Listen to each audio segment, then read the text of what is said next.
ಈ ಬಾರಿ ಸಂಕ್ರಾಂತಿ 14ನೇ ತಾರೀಕಿನ ಬದಲಾಗಿ 15ನೇ ತಾರೀಕಿಗೆ ಯಾಕೆ? ಇಲ್ಲಿದೆ ನೋಡಿ ಉತ್ತರ. ಸಂಕ್ರಾಂತಿ ಹಬ್ಬದ ದಿನಾಂಕ ಗೊಂದಲ. ಸುಗ್ಗಿ ಹಬ್ಬ ಜನವರಿ 14ಕ್ಕೋ 15ಕ್ಕೋ. ಸಂಕ್ರಾಂತಿ ಹಬ್ಬ ಅಂದ್ರೆ ಖುಷಿ, ಸಂಭ್ರಮ, ರೈತರ ಹಬ್ಬ, ಸುಗ್ಗಿ ಹಬ್ಬ, ಸಮೃದ್ಧಿಯ ದ್ಯೋತಕ. ಈ ಬಾರಿಯ ಸಂಕ್ರಾಂತಿ ಹಬ್ಬದ ದಿನಾಂಕದ ವಿಚಾರದಲ್ಲಿ ಕೊಂಚ ಗೊಂದಲದ ಗೂಡಾಗಿದೆ. ಈ ಬಾರಿ ಸಂಕ್ರಾಂತಿ ವಿಚಾರದಲ್ಲಿ ಸ್ವಲ್ಪ ಗೊಂದಲ ಉಂಟಾಗಿದೆ. ನಾಳೆಯೋ ಅಥವಾ ನಾಡಿದ್ದೋ ಅನ್ನೋ ಚರ್ಚೆ ಉಂಟಾಗಿದೆ. ನಾಳೆ ಶಬರಿಮಲೆಯಲ್ಲಿ ಮಕರ ಜ್ಯೋತಿ ದರ್ಶನ, ನಾಡಿದ್ದು ಜನವರಿ 15ಕ್ಕೆ ಸಂಕ್ರಾಂತಿ ಆಚರಣೆ. ಹೌದು, ಈ ಬಾರಿ ಅಧಿಕ ಮಾಸ ಹಿನ್ನೆಲೆಯಲ್ಲಿ ಪ್ರತಿ ಬಾರಿ ಜನವರಿ 14ರಂದು ಬರ್ತಾ ಇದ್ದ ಮಕರ ಸಂಕ್ರಾಂತಿ ಈ ಬಾರಿ ಜನವರಿ 15ರಂದು ಆಚರಿಸಲಾಗ್ತಾ ಇದೆ. ಜೊತೆಗೆ ಶಬರಿಮಲೆಯಲ್ಲಿ ಮಕರ ಜ್ಯೋತಿ ದರ್ಶನ ಜನವರಿ 14ರಂದು ಬಂದಿರೋದ್ರಿಂದ ಗೊಂದಲ ಸೃಷ್ಟಿಯಾಗಿದೆ. ಆದರೆ ಹಬ್ಬದ ಆಚರಣೆ ಜನವರಿ 15ರ ಸೂರ್ಯೋದಯದ ಬಳಿಕ ಅಂತ ಆಧ್ಯಾತ್ಮಿಕ ಚಿಂತಕರು ಸ್ಪಷ್ಟನೆ ನೀಡಿದ್ದಾರೆ. ಸಂಕ್ರಾಂತಿಯ ದಿನದಂದು ಪಥ ಬದಲಾಯಿಸುವ ಸೂರ್ಯ ಸಂಕ್ರಾಂತಿಗೆ ಮಕರ ರಾಶಿ ಪ್ರವೇಶಿಸುತ್ತಾನೆ.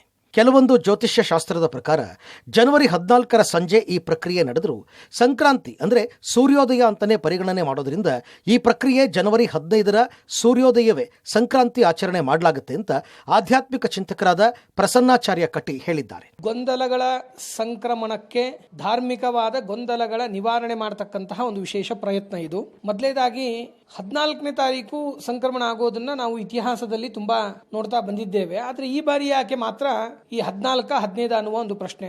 ಆ ನಿಟ್ಟಿನಲ್ಲಿ ನೋಡ್ತಾ ಹೋದ್ರೆ ಪ್ರತಿ 3 ವರ್ಷಕ್ಕೆ ಒಮ್ಮೆ ಅಂದ್ರೆ ಒಂದು ಅಧಿಕ ಮಾಸ ಅಂತ ವಿಶೇಷವಾಗಿ ಸಂಭವಿಸ್ತದೆ. ಅದರಲ್ಲಿ ಏನಾಗ್ತಾ ಇದೆ ಅಂತಂದ್ರೆ ಟೋಟಲಿ ಈ ಸಂಕ್ರಮಣಕ್ಕೆ ಸಂಬಂಧಪಟ್ಟದ್ದೇ ಅದು ಅಧಿಕ ಮಾಸವಾಗಿರ್ತದೆ. ಕಾರಣ ಏನು ಅಂತಂದ್ರೆ ಯಾವ 33 ದಿನಗಳಲ್ಲಿ ರವಿಯು ಸಂಕ್ರಮಿಸುವುದಿಲ್ಲವೋ, ಸಂಕ್ರಮಿಸುವುದು ಅಂದರೆ ಸಂಚರಿಸುವುದು ಅಂತ ಅರ್ಥ.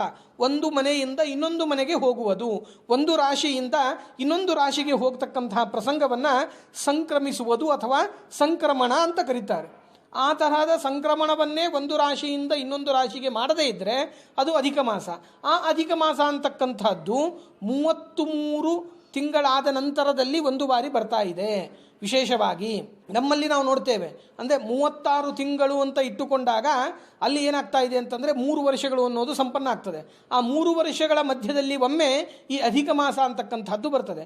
ಆ ಅಧಿಕ ಮಾಸದ ಹೊಂದಾಣಿಕೆಗಾಗಿ ಜನವರಿ 14ರಂದು ಸಂಭವಿಸಬೇಕಾದಂತಹ ಒಂದು ಏನು ಸಂಕ್ರಮಣವಿತ್ತೋ ಅದು ಈ ಬಾರಿ 2026ನೇ ಇಸ್ವಿಯಲ್ಲಿ 15ನೇ ತಾರೀಕು ಜನವರಿ ಎಂದು ಸಂಭವಿಸ್ತಾ ಇದೆ ಅಂತ ನಾವು ಸರಿಯಾಗಿ ಅರ್ಥೈಸಿಕೊಳ್ಬೇಕು. ಸಂಕ್ರಾಂತಿಯಂದು ಗವಿಗಂಗಾಧರನಿಗೆ ಭಾಸ್ಕರನ ನಮನ. ಗುರುವಾರದಂದು ನಡೆಯಲಿದೆ ಸೂರ್ಯ ಚಮತ್ಕಾರ.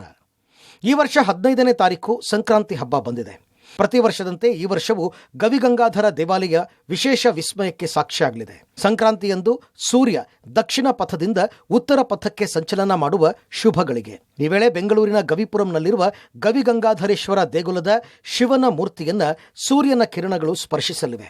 ಇದನ್ನ ಶಿವನಿಗೆ ಸೂರ್ಯದೇವ ಸಲ್ಲಿಸುವ ಪೂಜೆ ಅಂತ ನಂಬಿಕೆ ಇದ್ದು ಈ ಬಾರಿ ಸಂಜೆ 5 ಗಂಟೆ 2 ನಿಮಿಷದಿಂದ 5 ಗಂಟೆ 4 ನಿಮಿಷದವರೆಗೆ ಅಂದರೆ 2 ನಿಮಿಷಗಳ ಕಾಲ ಶಿವನಿಗೆ ಭಾಸ್ಕರ ನಮಿಸಲಿದ್ದಾನೆ. ಇದು ಶುಭ ಸೂಚಕ ಅಂತ ದೇವಸ್ಥಾನದ ಅರ್ಚಕರು ಮಾಹಿತಿ ನೀಡಿದ್ದಾರೆ. 4:35ಕ್ಕೆ ಸೂರ್ಯನ ಪ್ರವೇಶ ಶುರುವಾಗುತ್ತೆ.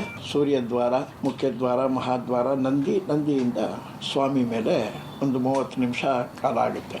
5 ಗಂಟೆ 4 ನಿಮಿಷಕ್ಕೆ ಸೂರ್ಯನ ಪೂಜೆ ಆದ ನಂತರ ನಾವು ಸ್ವಾಮಿಗೆ ಕ್ಷೀರಾಭಿಷೇಕ ಮಾಡಿ ತದನಂತರ ಭಕ್ತಾದಿಗಳಿಗೆಲ್ಲ ವಿಶೇಷವಾಗಿ ಒಳಗಡೆ ದರ್ಶನಕ್ಕೆ ವ್ಯವಸ್ಥೆ ಮಾಡ್ತೀವಿ. ಅಂದರೆ 2 ನಿಮಿಷ ಪೂರ್ತಿ ಸ್ವಾಮಿ ಲಿಂಗದ ಮೇಲೆ ಇತ್ತು ಅಂದರೆ ಅದು ಶುಭವಾಗಿದೆ ಅಂತೇಳಿ. ಯಾಕೆಂದರೆ ಲಿಂಗದ ಮೇಲೆ ಅಷ್ಟೊತ್ತು ಒಂದು ಕಡೆ ಸೂರ್ಯ ನಿಂತ್ಕೊಳ್ಳೋಕ್ಕಾಗಲ್ಲ. ಬಟ್ ಸೂರ್ಯ ಪೂಜೆಯಲ್ಲಿ ನಾವು ಹೇಗೆ ಅಭಿಷೇಕ, ಅಲಂಕಾರ, ನೈವೇದ್ಯ, ಧೂಪ, ದೀಪ, ನೈವೇದ್ಯ, ಮಹಾಮಂಗಳಾರತಿ ಎಲ್ಲ ಮಾಡೋಕ್ಕೆ ನಾವೇನು ಕಾಲ ತೊಗೊತೀವಿ, ಅದೇ ಕಾಲವನ್ನು ಸೂರ್ಯ ಭಗವಂತ ಸ್ವಾಮಿಯ ಲಿಂಗದ ಮೇಲೆ ನಿಂತು ಎಲ್ಲ ಪೂಜಾದಿಗಳನ್ನು ಮುಗಿಸಿ ದಕ್ಷಿಣಾಯನದ ಪೂರ್ಣ ಪ್ರವರ 6 ತಿಂಗಳ ಪ್ರವರವನ್ನು ಸ್ವಾಮಿಗೆ ಒಪ್ಪಿಸಿ ಈ ಉತ್ತರಾಯಣದಲ್ಲಿ ಏನು ಮಾಡಬೇಕು ಅಂತ ಸ್ವಾಮಿ ಅನುಜ್ಞೆ ತಗೊಂಡು ಅವರು ಪ್ರವೇಶದಿಂದ ದೂರ ಆಗ್ತಾರೆ.